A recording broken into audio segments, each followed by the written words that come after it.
Hey everyone, this is Kathy Bartulli from the intimacydojo.com, and I'm here today with Reid from readaboutsex.com. So, Reid, how do you define intimacy? How do I find intimacy? Well, I can make a joke of like, into me you see. Mostly the way that I would define intimacy is the experience that happens, the connection that can happen between two people or more. When people feel safe enough, when they feel safe enough to let themselves feel uncomfortable. And they're being vulnerable and transparent.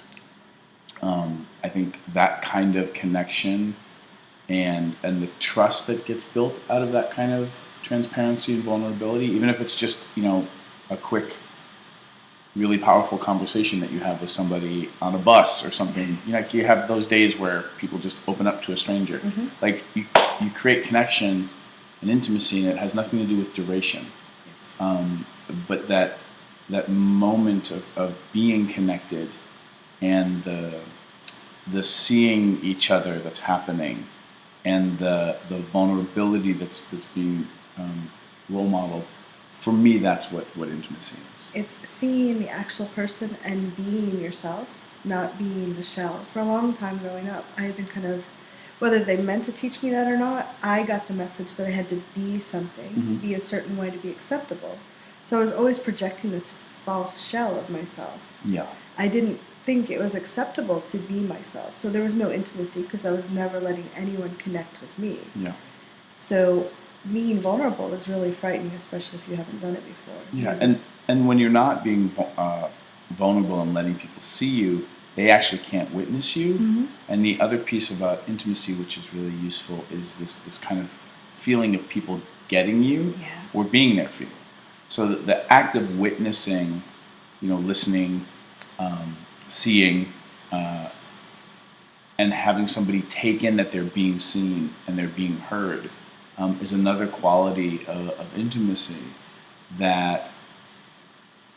that's very, very powerful, and in today's really busy world, and certainly with digital opportunities to stay connected with people, it's harder and harder to have that experience of intimacy and feeling connected.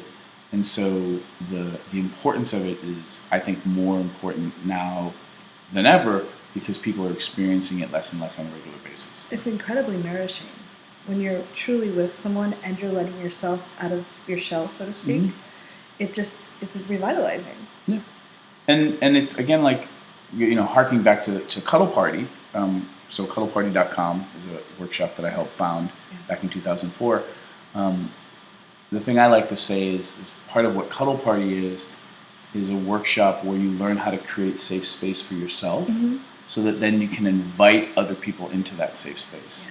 And when you have that self-awareness and the communication skills to start asking for what you want, having boundaries, being able to say no powerfully, change your mind, those things, when you have those skill sets, you can start creating that safe space for yourself in social situations. You can invite people in who may not have those skill sets the way that you do, and then all of a sudden you're role modeling for them that's like, it's safe to come into the water. Right. And then they can be with you in a way that again, most people aren't experiencing on a day-to-day basis, which allows you to be the one who's generating or initiating the intimacy, which, is, again, like, so nourishing and so needed in today's lives. And it's not difficult, although it can be scary. Yes. Because being vulnerable feels vulnerable. And a lot of people are like, But you can start with baby steps. Yeah. You don't have to go out to someone you don't know and kind of just bare your soul. You can practice saying hello to a few people and just being really present with that hello. And being present with yourself and gradually grow it from there. Yeah. Awesome. I hope that helps. Leave some comments below. Let us know what you think. Tell us, ask us questions. Yeah. Her, theintimacydojo.com. Thanks, Reid. You're welcome. Bye.